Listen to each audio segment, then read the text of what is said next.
Hello दोस्तों, स्वागत है आपके अपने YouTube channel BK physics master में। फिर से हाजिर हूँ क्लास 12 फिजिक्स के अध्याय 5 वैद्युत चालन के सभी महत्वपूर्ण डेरिवेशन लेकर, जो कि यूपी बोर्ड 2024 के लिए बहुत ही इम्पोर्टेंट होंगे। और आज की वीडियो में इस चैप्टर के 3 महत्वपूर्ण डेरिवेशन, जो कि हैं मुक्त इलेक्ट्रॉनों के अनुगमन वेग तथा विद्युत धारा में संबंध, जो कि मोस्ट इम्पोर्टेंट क्वेश्चन है इस चैप्टर का। और सेकंड होगा धारा घनत्व तथा अनुगमन वेग में संबंध। और लास्ट करेंगे अबाह्य या अनुगमन वेग के आधार पर उनके नियम की व्युत्पत्ति, जो भी मोस्ट इम्पोर्टेंट क्वेश्चन होगा। क्या होगा? मोस्ट इम्पोर्टेंट क्वेश्चन होगा, जो कि इस वीडियो में हम करने वाले हैं। बहुत ही शानदार वीडियो होने वाली है। इससे पहले वाली वीडियो नहीं देखी हो तो उनको ज़रूर देख लीजिएगा और वीडियो को पूरा ज़रूर देखिएगा। पसंद आए तो लाइक और हमारे चैनल को सब्सक्राइब करना ना भूलिएगा। इस चैनल पर आपको जितने भी चैप्टर हैं सभी की इम्पोर्टेंट डेरिवेशन, यानी जितने भी चैप्टर होते हैं, जिन चैप्टरों में इम्पोर्टेंट डेरिवेशन है, उन सबको हम कवर कर रहे हैं। तो आज हम करने वाले हैं अध्याय 5 विद्युत चालन के इम्पोर्टेंट डेरिवेशन। तो चलिए देखते हैं पहला डेरिवेशन, जो कि है मुक्त इलेक्ट्रॉनों के अनुगमन वेग तथा विद्युत धारा में संबंध। बस वीडियो को पूरा जरूर देखिएगा, सपोर्ट जरूर कीजिए भाई को, और चैनल को सब्सक्राइब करना ना भूलिएगा। तो चलिए देख लेते हैं। चलिए तो पहली डेरिवेशन देख लेते हैं, जो कि मुक्त इलेक्ट्रॉनों के अनुगमन वेग तथा विद्युत धारा में संबंध है, जो यूपी बोर्ड 2024 के लिए बहुत ही इम्पोर्टेंट होगी।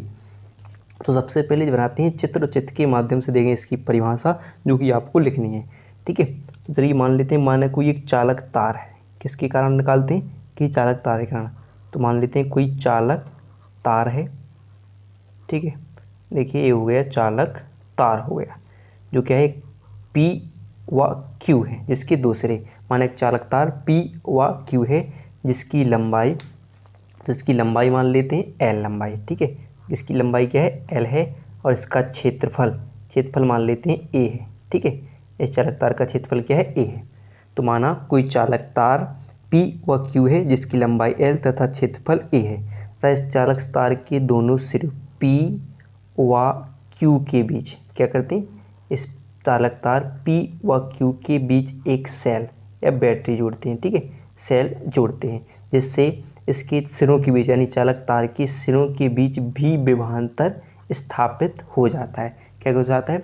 भी विभवांतर स्थापित हो जाता है, जिसके कारण विभवांतर भी स्थापित हो जाता है, तो चालक तार के अंदर एक वैद्युत क्षेत्र उत्पन्न हो जाता है। क्या उत्पन्न हो जाता है?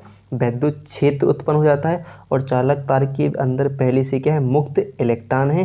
तो ये क्या करने लगते हैं? जब वैद्युत क्षेत्र उत्पन्न हो जाता है तो मुक्त इलेक्ट्रॉन वैद्युत क्षेत्र की विपरीत दिशा में, यानी वैद्युत क्षेत्र की दिशा कैसी है? इस दिशा में।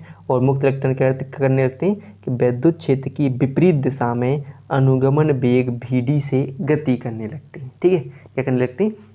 गति करने लगते हैं। बस आपको इतना लिखना है। यानी आपने क्या क्या पढ़ लिया कि माना कोई चालक तार PQ है, जिसकी लंबाई L तथा क्षेत्रफल A है, और इस चालक तार के सिरे P व Q से एक सेल को जोड़ते हैं, जिसके कारण चालक तार के सिरों के बीच भी विभवांतर स्थापित हो जाता है, और इस चालक तार के अंदर वैद्युत क्षेत्र E उत्पन्न हो जाता है, जिसके कारण उसमें उत्पन्न स्थित मुक्त इलेक्ट्रॉन अनुगमन वेग Vd से गति करने लगते हैं। चूँकि अब बात की जाए कि अगर हम मान लेते हैं इसमें जो धारा प्रवाहित की, यानी किसी चालक तार में बहने वाली विद्युत धारा, जो चालक तार है, अगर इसमें जो धारा बह रही है तो उसकी प्रबलता इस क्षेत्रफल में प्रति सेकंड गुजरने वाले आवेश के द्वारा मापी जाती है। ठीक है, तो हम देखते हैं कि हमें संबंध किस में दर्शाना है? कि विद्युत धारा और अनुगमन वेग में। तो वही बात करना है कि अगर इसमें जो धारा बह रही है वो किसके द्वारा नापी जाएगी? इस क्षेत्रफल के, यानी चालक तार के क्षेत्रफल की प्रति सेकंड गुजरने वाले आवेश के आधार पर नापी जाएगी। तो अगर हम लिख दें यहाँ पर कि यदि इस तार में, ठीक है, इस तार के अनुप्रस्थ, ठीक है, इस तार की अनुप्रस्थ परिच्छेद से t सेकंड में, कोई t सेकंड की बात करते हैं, t सेकंड, ठीक है, t सेकंड में गुजरने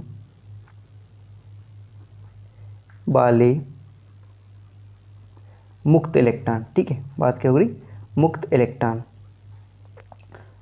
इलेक्ट्रॉनों की, ठीक है, मुक्त इलेक्ट्रॉनों के द्वारा, ठीक है, के द्वारा प्रवाहित आवेश क्या हो, आवेश Q हो तो चालक में प्रवाहित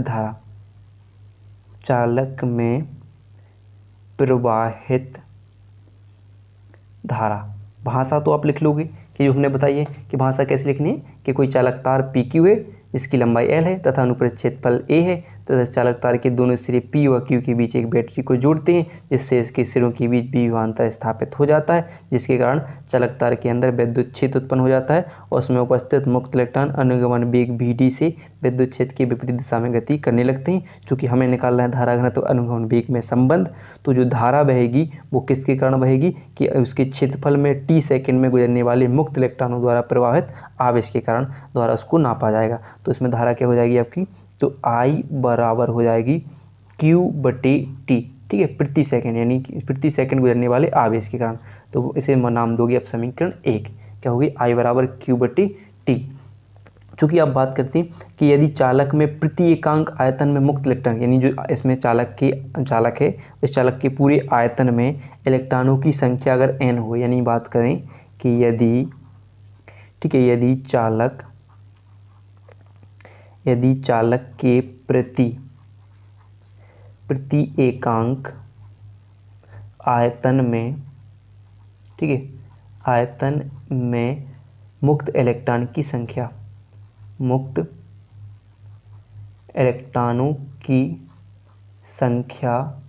मान लेते हैं, संख्या क्या हो, संख्या n, सॉरी क्या है n, ये क्या बना है n है तथा तार का क्षेत्रफल A है। क्या मान लेते हैं, तार का क्षेत्रफल क्या है, A है। पढ़ चुके हैं कि तार का क्षेत्रफल क्या है, क्षेत्रफल A है और मुक्त इलेक्ट्रॉनों का अनुगमन वेग क्या है, Vd है। मुक्त इलेक्ट्रॉनों, ठीक है, इलेक्ट्रॉनों का अनुगमन वेग क्या है, Vd है। मुक्त इलेक्ट्रॉनों का अनुगमन वेग Vd है। तब बात करेंगे इस चालक तार है, इस चालक तार की 1 सेकंड में घेरा गया कुल आयतन कितना होगा। तब इस आयतन में कितना आयतन घेरा गया होगा 1 सेकंड में, तो क्या होगा 1 सेकंड में, ठीक है, क्या हो जाएगा कि 1 सेकंड में चालक के जो है 1 सेकंड में मुक्त इलेक्ट्रॉनों द्वारा, यानी जो इलेक्ट्रॉनों द्वारा घेरा गया चालक का आयतन, ठीक है, तो 1 सेकंड में घेरा गया चालक का आयतन, ठीक है, कितना होगा वो बात करते हैं, कितना आयतन घेरेंगे मुक्त इलेक्ट्रॉन।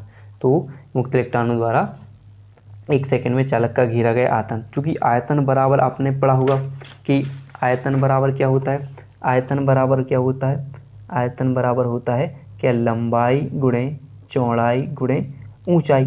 चूँकि ऊंचाई यहाँ पर दे नहीं रहे हैं, ठीक है, तो यहाँ पर देखो लंबाई चौड़ाई बराबर है, अपने क्षेत्रफल बराबर क्या पढ़ा है, क्षेत्रफल बराबर क्या होता है, लंबाई गुणे चौड़ाई, और क्षेत्रफल को लिख रहे हैं हम किससे, A से, तो A बराबर क्या होगा, लंबाई गुणे चौड़ाई, तो यहाँ पर लंबाई गुणे चौड़ाई क्या हो जाएगा, A हो जाएगा। चूँकि ऊंचाई को हम मान लेते हैं दूरी, क्या मान लेते हैं, दूरी मान लेते हैं, ऊंचाई क्या मान ली हमने, दूरी, तो दूरी बराबर क्या होगा, यानी वेग बराबर क्या हो जाएगा, वेग बराबर दूरी बटे समय, और समय कितना लग रहा है, देखिए इसमें 1 सेकंड, तो अगर हम लिख दें कि दूरी यहाँ पर है नहीं, मान लेते दूरी, और समय कितना है 1 सेकंड, और वेग क्या है हमारा, ठीक है, मान लेते हैं क्या है, Vd है, अनुगमन वेग Vd की बात कर रहे हैं, तो Vd बराबर दूरी है नहीं, तो दूरी को हम क्या है ऊंचाई मान लेते, 1 का भाग दूरी में देंगे तो दूरी हो जाएगी, यानी वही हमारी क्या है ऊंचाई। तो ऊंचाई की जगह हम क्या लिख सकते हैं, Vd अनुगमन वेग। तो तब आप क्या लिख दोगे कि क्या हो जाएगा, यहाँ पर क्षेत्रफल हमने क्या पढ़ लिया, A इंटू क्या हो जाएगा, Vd हो जाएगा, क्या हो जाएगा, A इंटू Vd हो जाएगा, ठीक है। फिर देखोगे कि अब बात कर दें, अगर जो 1 सेकंड में गुजरने वाले इलेक्ट्रॉनों की संख्या, उस चालक जो है चालक तार है, चालक तार में 1 सेकंड में कितना होगा, कि अगर मान लेते हैं कि इसमें 1 सेकंड में कितने, 1 सेकंड में गुजरने वाले इलेक्ट्रॉनों की संख्या, 1 सेकंड में गुजरने वाले इलेक्ट्रॉनों की संख्या मान लेते हैं, तो 1 सेकंड में गुजरने वाले इलेक्ट्रॉनों की संख्या कितनी हो जाएगी, तो आपको कुछ नहीं करना है कि ए इंटू जो भी डी है इसमें किससे गुणा कर देंगे, 1 सेकेंड में गुजरने वाले इलेक्ट्रॉन की संख्या। तो इलेक्ट्रॉन की संख्या का मान लेते हैं हम एन है, क्या मान लेते हैं, एन लिख देते हैं। ठीक है, इतना हो जाएगा। चूँकि अब आपको लिखना है कि अगर इसमें जो टी सेकेंड में क्या गुजर रहे हैं, टी सेकेंड में गुजरने वाले कितने इलेक्ट्रॉन होंगे, गुजरने वाले इलेक्ट्रॉनों की संख्या। ठीक है, इलेक्ट्रॉनों की संख्या मान लेते हैं। तब क्या हो जाएगा, आपको कुछ नहीं करना है कि क्या लिखना है इसमें, ए इंटू भी डी इंटू एन, और आपने इसमें किससे गुणा कर देना, टी सेकेंड में कर रहे थे तो इलेक्ट्रॉन की संख्या यानी क्या हो जाएगा, टी हो जाएगी। कितने, टी सेकेंड में गुजरने वाले इलेक्ट्रॉन की संख्या हो जाएगी N, A B D N into T हो जाएगी। ठीक है, टी हो जाएगी। ठीक है, तो आपको बस और कुछ नहीं करना और आप क्या लोगे। ठीक है, देखिए कि टी सेकेंड फिर हो जाएगा टी सेकेंड में गुजरने वाला आवेश। ठीक है, ठीक है, टी सेकेंड में गुजरने वाला आवेश कितना हो जाएगा, तब क्या होगा, Q बराबर क्या हो जाएगा, एन ई हो जाएगा, Q बराबर एन ई। और आप पढ़ चुके कि इसमें देख चुके कि यहाँ पर जो कि Q है, Q तो Q है, लेकिन N यानी इलेक्ट्रॉनों की संख्या, टी सेकेंड में गुजरने वाले इलेक्ट्रॉनों की संख्या क्या है, ए बी डी एन, यानी लिखते हैं कि N A B D into क्या है, टी है, और इंटू क्या हो जाएगा इसमें, ई हो जाएगा। ठीक है, इतना हो जाएगा। फिर हमने पढ़ा था कि सबसे पहले समीकरण 1 से क्या दोगे, समीकरण 1 से देख लेते हैं। समीकरण 1 क्या था हमारा कि I बराबर क्यू बटे टी था। क्या कहता, I बराबर क्यू बटे टी। तो आप क्या करोगे, आप इसे मान लेते हैं समीकरण 2 मान लेते हैं। तो समीकरण 2 से, अब समीकरण 2 से देखते हैं तो क्या हो जाएगा, I बराबर इस Q की जगह क्या लिख दोगे आप, क्या लिख दोगे, N A V D T into E, क्या होगा, ए इंटू ई, और बटे क्या था, टी। तो आप क्या करोगे, टी से टी आपका हो जाएगा कैंसिल हो जाएगा, क्योंकि आपका बचेगा क्या, आई बराबर एन ई, क्या हो जाएगा, एन ई, सबको मिला के दिए, N E A B D, क्या हो जाएगा, N E A B D. A निकल आएगा आपका मुक्त इलेक्ट्रॉनों के अनुगमन वेग तथा विद्युत धारा में संबंध हो जाएगा, जहाँ पर आई आपकी होगी धारा। ठीक है, धारा, एन प्रति एकांक आयतन में मुक्त इलेक्ट्रॉनों की संख्या, यानी प्रति एकांक आयतन में इलेक्ट्रॉन संख्या, और ए हो जाएगा आपका क्षेत्रफल। ठीक है, क्षेत्रफल, और बी डी होगा आपका अनुगमन वेग हो जाएगा। ठीक है, चलिए तो नेक्स्ट डेरिवेशन देख लेते हैं कि धारा घनत्व तथा अनुगमन वेग में संबंध। तो आपने परिभाषा सबसे पहले अभी पढ़ चुके हम कि विद्युत धारा तथा अनुगमन वेग में संबंध से। ठीक है, विद्युत धारा तथा अनुगमन वेग में संबंध है। तो हमने विद्युत धारा तथा अनुगमन वेग में क्या संबंध पढ़ा कि I बराबर N E A V D, क्या पढ़ा था, N E A V D. तो इसे मानोगे आप समीकरण 1 मान लोगे, क्या मानोगे, समीकरण 1 मानोगे। फिर देखोगे, फिर पढ़ेंगे कि धारा घनत्व की परिभाषा से। ठीक है, परिभाषा से, तो धारा घनत्व की परिभाषा क्या हुई कि कोई चालक है, कोई चालक मान लेते, कोई चालक के किसी बिंदु के परिता मान लेते, कोई एक चालक, ऐसे ही कोई चालक है और किसी बिंदु के परिता प्रति एकांक यानी प्रति एकांक क्षेत्रफल से अभिलंबित, प्रति एकांक क्षेत्रफल की अभिलंबित दिशा में, ये मान लेते कोई क्षेत्रफल है और इसकी अभिलंबित दिशा में गुजरने वाली धारा को उस बिंदु का धारा घनत्व कहते हैं, यानी गुजरने वाली धारा को उस बिंदु का धारा घनत्व कहते हैं। इसे जे से प्रदर्शित करते हैं। तो क्या होगा, यानी जे बराबर हो जाएगा I बटे ए, प्रति एकांक क्षेत्रफल पर गुजरने वाली धारा, यानी इन धारा तथा क्षेत्रफल के अनुपात को धारा घनत्व कह सकते हैं। इसे मानेंगे समीकरण 2। चूँकि हम देखेंगे समीकरण 1 से I का मान समीकरण 2 में रखने पर, ठीक है, तो क्या होगा, I की जगह क्या रखोगे आप, NEABD, ठीक है, बटी में क्या है, A है, ठीक है, A से A हो जाएगा आपका कैंसल, तो क्या बचेगा, ठीक है, क्या बच जाएगा आपका J बराबर NEVD, क्या बचेगा, NEVD, और यही हो जाएगा धारा घनत्व तथा अनुगमन वेग में संबंध, यानी J बराबर NEVD हो जाएगा क्या, धारा घनत्व तथा अनुगमन वेग में संबंध हो जाएगा, क्योंकि J हो जाएगा आपका धारा घनत्व, N प्रत्येकांक आयतन में मुक्त इलेक्ट्रॉन की संख्या, E इलेक्ट्रॉन पर आवेश और VD अनुगमन वेग हो जाएगा। चलिए तो अगला क्वेश्चन देख लेते हैं, यानी अगली डेरिवेशन पर चलते हैं। अनुगमन वेग के आधार पर ओम के नियम की व्युत्पत्ति, जो कि मोस्ट इम्पोर्टेंट डेरिवेशन होगी। तो चलिए देखते हैं, जैसे हमने अनुगमन वेग तथा विद्युत धारा में संबंध के बारे में चित्र बनाया था, ऐसे सेम इसमें देखेंगे कि माना कोई एक चालक तार है, ठीक है, माना कोई चालक तार देखते हैं PQ है, ठीक है, माना कोई चालक तार P व Q है, जिसकी लंबाई क्या है, L है, इसकी लंबाई क्या है, L है, और क्षेत्रफल क्या है, A है, क्या मान लेते क्षेत्रफल क्या है, A है, ठीक है, और जब इसके सिरों के बीच यानी P व Q सिरों के बीच एक बैटरी भी जोड़ते हैं, कोई बैटरी जोड़ते हैं, सॉरी क्या जोड़ते हैं, भी नहीं, क्या है, बी बैटरी जोड़ते हैं, तो इसके सिरों के बीच बी विभवांतर स्थापित हो जाता है तथा इसमें I धारा प्रवाहित होने लगती है, ठीक है, और भी पढ़ा था कि इसमें जब उसके अंदर क्या हो जाता है, विद्युत क्षेत्र उत्पन्न हो जाता है और इसमें मुक्त इलेक्ट्रॉन अनुगमन वेग VD से गति करने लगती है,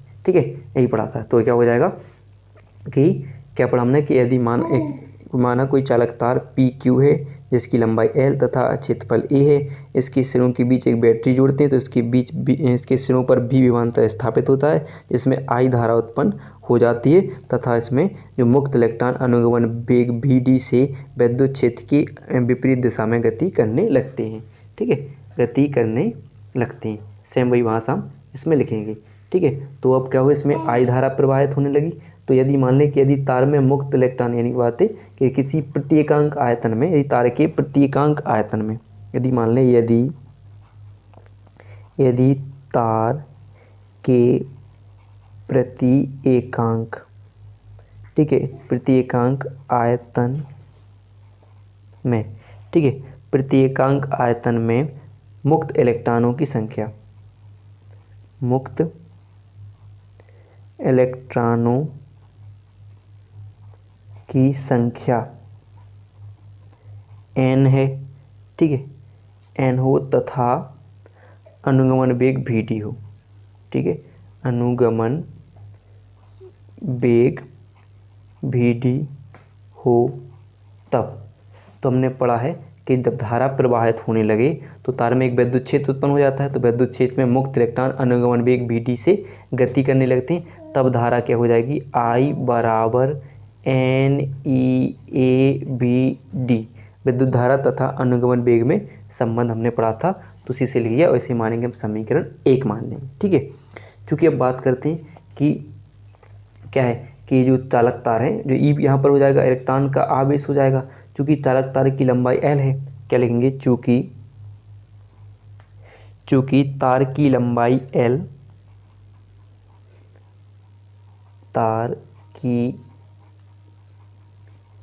लंबाई L, ठीक है, L के सिरों के बीच विद्युत विभवांतर B है, L के सिरों के बीच विद्युत विभवांतर भी है, क्या है, तार के जो चूँकि L लंबाई का एक जो चालक तार है, इसके सिरों के बीच विद्युत विभवांतर भी, हमने पढ़ा कि विद्युत विभवांतर कब स्थापित होता है, जब इसमें धारा प्रवाहित की जाती है, यानी बैटरी द्वारा धारा प्रवाहित की जाती है, तो चालक तार के सिरों के बीच क्या हो जाता है, B विभवांतर स्थापित हो जाता है, तब क्या होगा कि तब प्रत्येक बिंदु पर, जो प्रत्येक बिंदु है, जो चालक तार का प्रत्येक बिंदु पर जो विद्युत क्षेत्र का मान क्या होगा, तो तब लिखेंगे तब, ठीक है, तब क्या हो जाएगा, तार के प्रत्येक बिंदु पर विद्युत क्षेत्र का मान, तार के प्रत्येक बिंदु पर वैद्युत क्षेत्र, ठीक है। तब तार के प्रत्येक बिंदु पर वैद्युत क्षेत्र क्या हो जाएगा, तो तब हो जाएगा E बराबर V/L।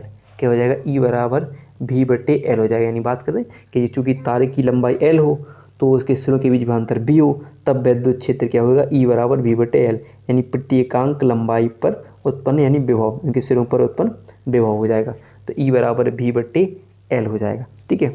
फिर चूंकि देखोगे कि यदि मान लेते हैं कि वैद्युत क्षेत्र द्वारा प्रत्येक मुक्त इलेक्ट्रॉनों पर आरोपित बल, जितने भी मुक्त इलेक्ट्रॉन हैं इसमें, तो उन पर आरोपित बल किसके द्वारा, वैद्युत क्षेत्र के द्वारा।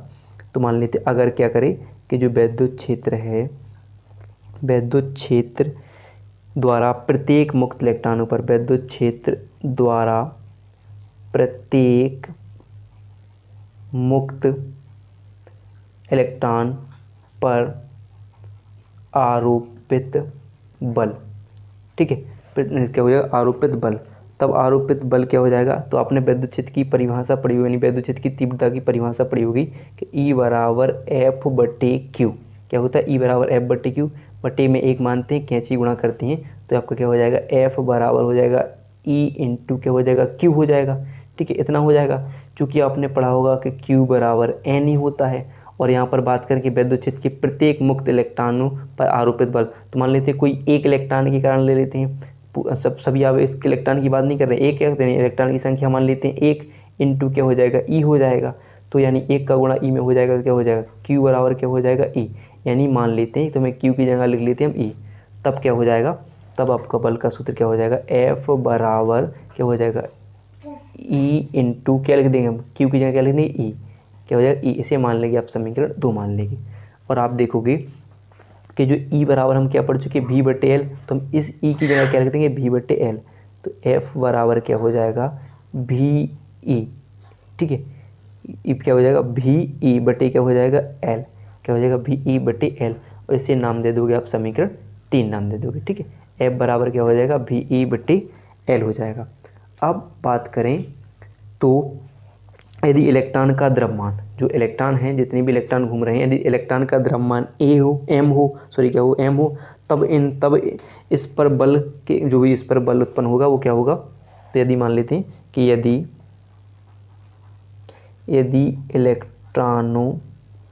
इलेक्ट्रॉन का द्रव्यमान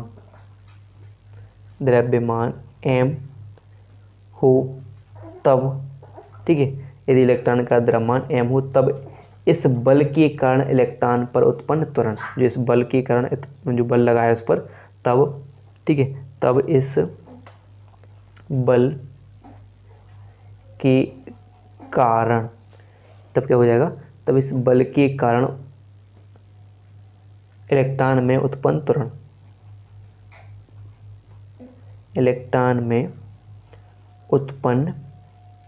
त्वरण, ठीक है, उत्पन्न त्वरण। तो जब इलेक्ट्रॉन में त्वरण की बात की है, यहाँ पे हो रहे त्वरण किसके कारण, बल के कारण। तो न्यूटन की गति का द्वितीय नियम, ठीक है, न्यूटन की गति का द्वितीय नियम क्या है, तो क्या होता है, F बराबर ma होता है, जहाँ पर m द्रव्यमान होता है, a त्वरण होता है और F बल। तो वही बात कर रहे हैं कि यदि इलेक्ट्रॉन का द्रव्यमान m हो, तब इस पर किसके कारण, तब बल के कारण इलेक्ट्रॉन पर उत्पन्न त्वरण, किसके कारण, बल के कारण। तो बल F है और इसके कारण उत्पन्न त्वरण। तब m क्या हो जाएगा कि हमें त्वरण बराबर बनाना है, तो त्वरण यानी a बराबर क्या हो जाएगा, m के लिए F के नीचे पहुंचा दें, तो क्या हो जाएगा, a बराबर F/m। तो यानी हमारा क्या बन जाएगा सूत्र, तो a बराबर F/m हो जाएगा, ठीक है। चूँकि आप देखोगे कि समीकरण 3 में f का मान, समीकरण 3 से f का मान, समीकरण 3 से किससे ले लिया हमने, समीकरण 3 से आप देखोगे तो क्या होगा, a बराबर f की जगह क्या लिख दोगे आप, VE, क्या होगी, VE बटे में क्या लिखा है, m लिखा है पहले से और एक l भी नीचे आ जाएगा, तो क्या हो जाएगा, a बराबर VE/ml। और इसे नाम दोगे समीकरण 4 और इसे कर दो आप डिब्बे में बंद, क्योंकि इसकी ज़रूरत हमें पढ़ने वाली है आगे।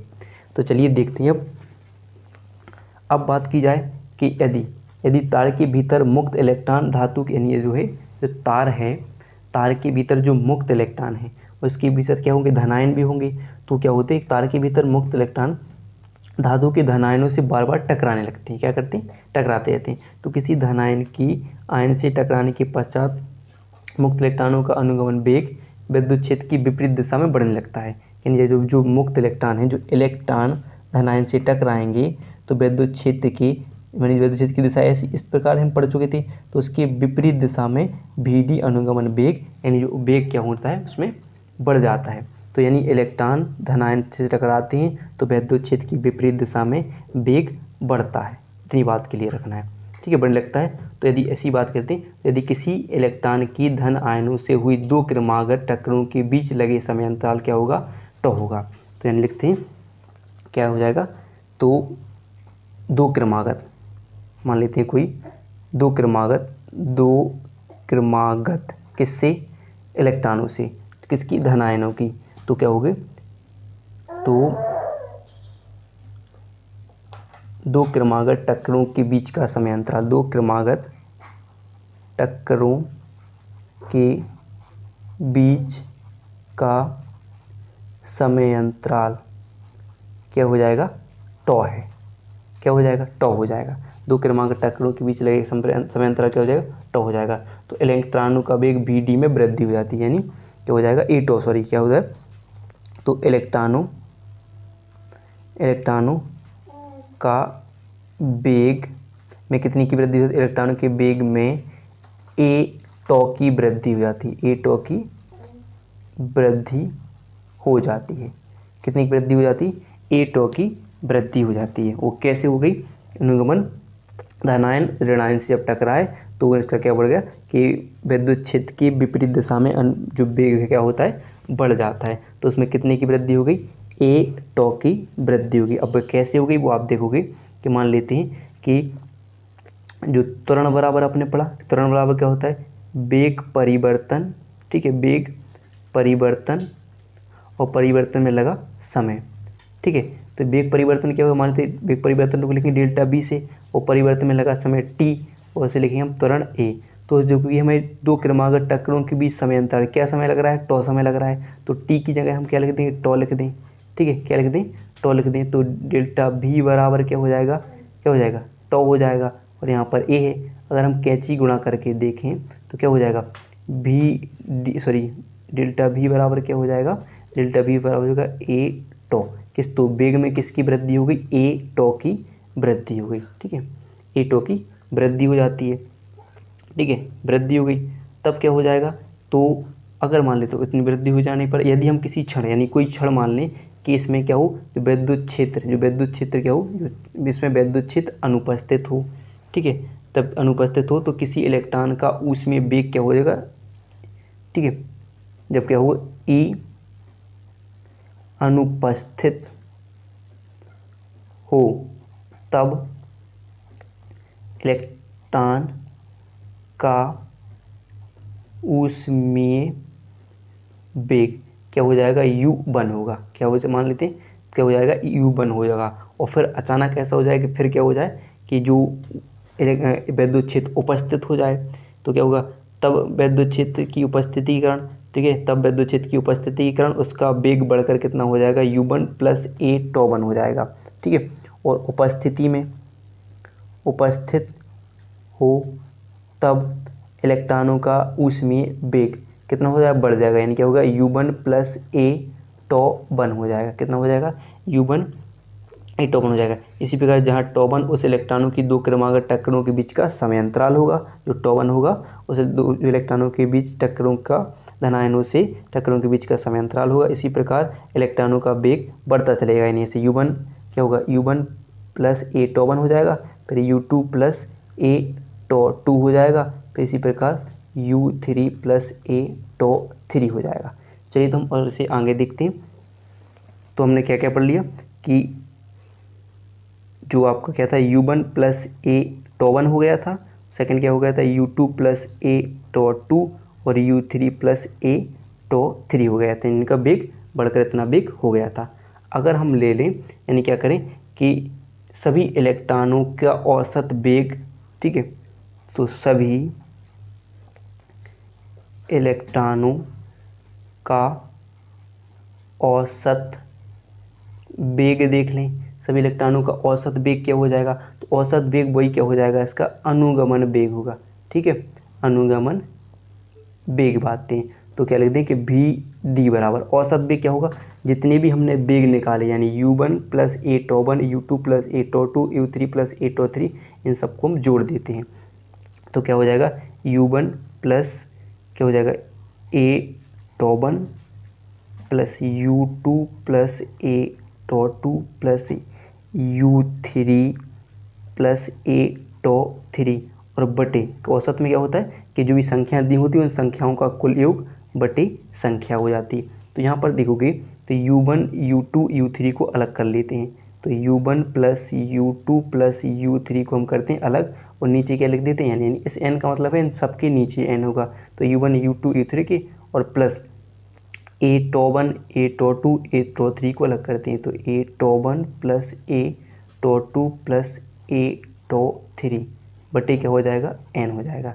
क्योंकि यहाँ पर मान लेते हैं कि जो ऊष्मीय वेग होता है वो क्या होता है शून्य हो जाता है, यहाँ पर ऊष्मीय वेग यानी क्या होता है शून्य होता है, तो यहाँ मान लेते हैं हम इसके लिए मान लेते हैं हम 0, और यहाँ पर क्या होगा ए इसमें है तो तीनों में ए है तो ए के लिए हम ले लें कॉमन, और अंदर क्या बच जाएगा आपका tau one plus tau two plus tau three और नीचे बटा क्या बचा है n।